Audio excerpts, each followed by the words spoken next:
Ozians, I'm the Louisiana Quadling, a Wizard of Oz collector and enthusiast, sharing my thoughts, my collection, and a little bit of my musical talent with all of you, and welcome to my channel. Today, we're looking at some vintage reproduction posters from MGM's The Wizard of Oz. Have you ever wanted to own original movie posters from the 1939 release of The Wizard of Oz, but just weren't willing to shell out $10,000 per poster? Well, today I'll be showing you some alternative and much more affordable options. I'll also be giving you tips on how to identify these reproduction posters from their originals. We'll be going in order of how I think they were released. Let's get started. And here is the earliest Wizard of Oz poster that I think was ever reproduced. One of the most striking features about this poster that you've probably noticed immediately is that the colors used on this poster are completely different from the ones that are used today to promote MGM's The Wizard of Oz. Most of the color pictures that you see today, or that were even used back then in 1939, were in fact black and white photographs that were colorized. And that's why the colors are so different. Especially with the fact that Dorothy has some black coal magical slippers, and the fact that the Tin Man has a flesh face. But it certainly makes all of these posters really stand out amongst all of the other Wizard of Oz products that have a pretty similar color scheme. What's also nice about all the posters that we'll be looking at today is that all of them are different sizes from their originals. Yes, today size matters. This is a reproduction of a half-sheet poster, and a half-sheet poster is 22 by 28 inches. This poster is 20 by 28 inches. Yes, I know, we're literally talking 2 inches, but if you know what the originals are and you come across this in the wild, you at least have a little bit of knowledge to know that's a reproduction and not an original. But of course, one of the most glaringly obvious parts of this poster is that there's a copyright on the bottom of it that says 1967, so definitely didn't come out in 1939. Our next poster is another 20 by 28, and this one is the first Wizard of Oz poster that I had in my entire collection. My dad actually got this poster along with, I think, a dozen other posters from a friend of his who worked at our local movie theater. This one is one of my personal favorites. Yes, I'm biased because it's the first one that I had. Deal with it. And I just love the way that this is done. It's just nice. And you also get the wonderful Tin Man having a flesh color face again. Yes, that is not going away today. Actually, I think all of them today have that, so yep, not going away. For years, I thought this poster was a genuine, real poster from 1939 because it doesn't have a copyright date on it indicating anything other than 1939. But it does say on the bottom right that it's a lithograph. So that's clue number 1. Clue number 2 is what the size of this original poster was in 1939. This was originally a lobby card that measured 11 by 14 inches.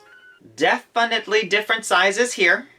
This is the only example that we'll be looking at today where the original poster has been blown up versus the original.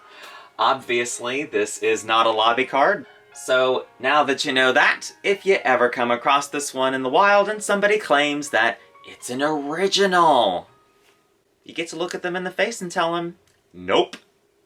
Our next poster that I'll be looking at is our first portrait-styled poster.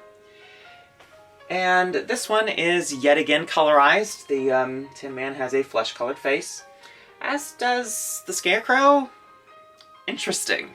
This is the least colorful one that I own because of this beige background, but that's just the way it was originally designed.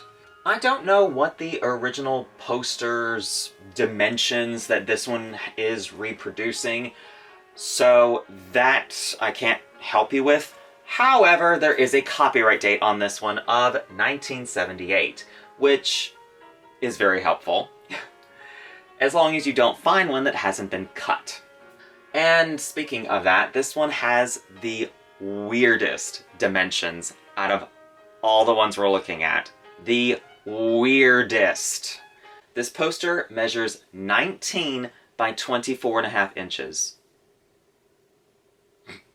Yeah, like I said, weird. Trying to frame this poster would be a little difficult. I mean, unless you want to spend money on getting a custom frame, it's up to you. The method that I've done here is simply shrink wrapping the poster onto a non-acidic foam board. And that's a method that I've used on all the previous ones, and pretty much most of the posters that I have in my collection. It's a nice cheap alternative to getting them custom framed or going out to your local hobby store and buying tons and tons of frames.